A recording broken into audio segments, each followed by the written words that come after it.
800 kilometre लंबी अरावली पहाड़ी को अब काट दिया जाएगा, क्योंकि कहा गया है कि जो पहाड़ियां कम ऊंची हैं उन्हें काट दिया जाएगा।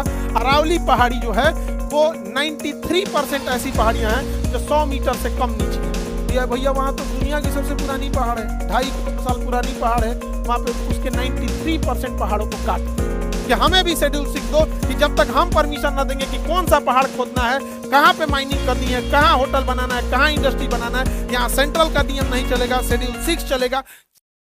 अब पूर्वोत्तर भारत के लिए रिजर्वेशन, पूर्वोत्तर भारत के लिए, पूर्वोत्तर भारत भी बहुत पिछड़ गया, असम, मेघालय, त्रिपुरा, मिजोरम, वो सब एरिया पिछड़ गए थे, तो उनके लिए भी शेड्यूल 6 रख दिया गया। अब शेड्यूल 6 क्या कहता है, सुनो ध्यान से, अल्लाह नहीं करोगा कोई, तो अभी संप्रभुता मेरी हाथ में है। यहाँ ये राज्य काफी पिछड़ गए थे और यहाँ पर खनिज संपदा, नेचुरल रिसोर्सेज बहुत ज्यादा थे।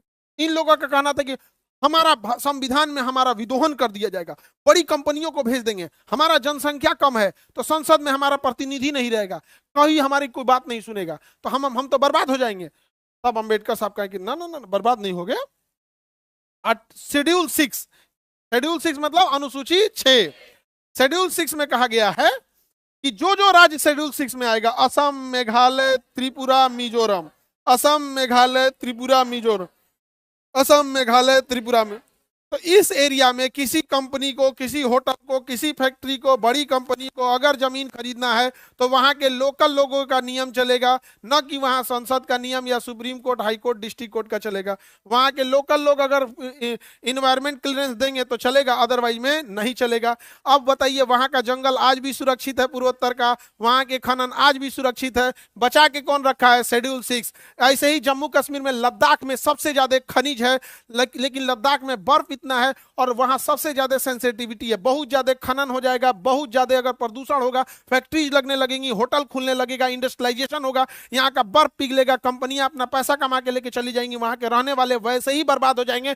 जैसे आज धनबाद और झरिया के लोग वहां पे कोयला निकालने के बाद जो आग लग गया है, वहां के आदिवासी आज मर रहे हैं, बड़ी कंपनियां पूछने नहीं जाती है। तो यहां भी जरूरी था शेड्यूल 6। पिछले 4 साल से सोनम वांगचू यहाँ आर्टिकल शेड्यूल 6 मांग रहे थे कि हमें भी शेड्यूल 6 दो, कि जब तक हम परमिशन न देंगे कि कौन सा पहाड़ खोदना है, कहां पे माइनिंग करनी है, कहां होटल बनाना है, कहां इंडस्ट्री बनाना है, यहां सेंट्रल का नियम नहीं चलेगा, शेड्यूल 6 चलेगा। 4 साल तक उस इंसान की कोई बात नहीं सुनी। लेकिन अगर नेपाल में प्रोटेस्ट हुआ तो वहां के बच्चे भी थोड़ा उग्र हो गए, उन्होंने भी प्रोटेस्ट किया, उनके ऊपर वही धारा लगा दिया गया जो आतंकवादियों के ऊपर लगता है, नेशनल सिक्योरिटी एक्ट, काट के जयपुर की जोधपुर जेल में रख दिया गया। हम भीड़ तंत्र वाले लोग को कोई मतलब नहीं बना है कि वो इंसान इस देश के लिए क्या किया था, वो इंसान इस सेना को ठंड में रहने के लिए टेंट दिया था, जहां सेना का नेटवर्क नहीं चल रहा था, दुनिया में पहला वाईफाई बना के दिया, वाईफाई नहीं लाईफाई बना के दिया, इतनी ज्यादा इनोवेशन किया, उसके ऊपर 3 इडियट मूवी बनी है। 3 इडियट मूवी में जो वहां पर रणछोड़ दास छांचड़ बना होता है आमिर खान, वो कोई और नहीं, वो सोनम वांगचू है जो आज जेल में है इस भीड़ तंत्र में। समझ आ गया? भारत में भीड़ तंत्र में यही होता है, बस खुश रहिएगा आप लोग और कुछ नहीं। क्या वो इंसान जेल में क्या मांग रहा था, शेड्यूल 6 क्या मांग रहा था, उसे आरोप लगाया गया कि देशद्रोही है, चाइना से मिला हुआ है, ये है वो है, एनएसए लगा, कहां चल गए, खत्म कहानी। क्या मांग रहे थे, शेड्यूल 6, क्या गलत मांग रहे थे, आज देखिएगा बर्बाद हो गया। शेड्यूल 6 में न रहने का नतीजा देखिए, 800 किलोमीटर लंबी अरावली पहाड़ी को अब काट दिया जाएगा, क्योंकि कहा गया है कि जो पहाड़ियां कम ऊंची हैं उन्हें काट दिया जाएगा। अरावली पहाड़ी जो है वो 93% ऐसी पहाड़ियां हैं जो 100 मीटर से कम नीची हैं। संसद ने कहा है कि जो 100 मीटर से कम नीचे है, जो 100 मीटर से ऊंचाई कम है, 100 मीटर का मतलब होता है, आपका समझिए कि 3 मीटर का एक तल्ला होता है, 3 मीटर का एक तल्ला, यानी 30 तल्ले से नीचे जो पहाड़ होगा। तो यार भैया वहां तो दुनिया की सबसे पुरानी पहाड़ है, 2.5 करोड़ साल पुरानी पहाड़ है, वहां पे उसके 93% पहाड़ों को काट दिया, पहाड़ को काट दिया जाएगा, क्योंकि शेड्यूल 6 में नहीं है। अब वहां के लोकल लोग का चलेगा नहीं। अब इस थार मरुस्थल से उड़ने वाला बालू दिल्ली को बना देगा बालू का कटोरा, यहाँ सब ध्वस्त हो जाएगा, और यहां से उड़ने वाला बालू हिमालय पर्वत पे जाके जम जाएगा। हिमालय पर्वत पे जब जमेगा वह बालू तो वहां पे वो गर्मी को सोख लेगा। अभी पर्वत पे बर्फ है तो जो धूप आता है तो शीशे की तरह चमक के निकल जाता है, बर्फ कम पिघलती है। लेकिन बालू की जब एक लेयर आ जाएगी तो बालू बड़ी जल्दी गर्म होता है। भूजा भूजने के लिए बालू का यूज किया जाता है। जब उसके ऊपर बालू रहेगा तो बर्फ को तेजी से पिघलाएगा, यहाँ से बर्फ पिघलेगा, गंगा और यमुना में मिलेगा और वो अल्टीमेटली बिहार में आके बाढ़ लाएगी। लेकिन आर्टिकल शेड्यूल 6 नहीं है, हम लोग टुकु टुकुर मुंह देखेंगे। ज्योग्राफी डिसाइड आवर इकोनॉमी, समझ में आ गया कि नहीं आ गया? This is geography. समझ में आ रहा है? तुम नहीं एनी प्रॉब्लम? आप लोग को समझ में आता? तो बताइए शेड्यूल 6 अच्छा है कि नहीं है?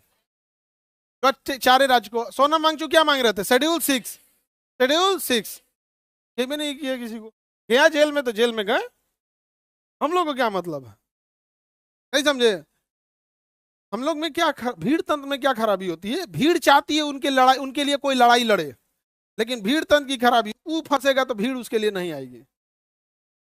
समझ में आ गया? दिस इज भीड़ तंत्र। आगे बढ़ जा।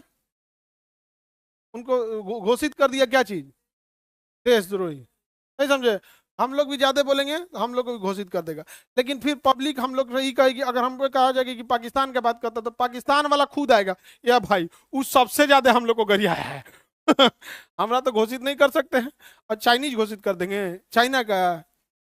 एक यही प्लस पॉइंट है आदमी को। नहीं समझे? लेकिन ये चीजें सही नहीं। आगे बढ़े। अरावली पर्वत खत्म होने वाला है, पास हो गया विधेयक। पहाड़ कटेगा सब में बटेगा।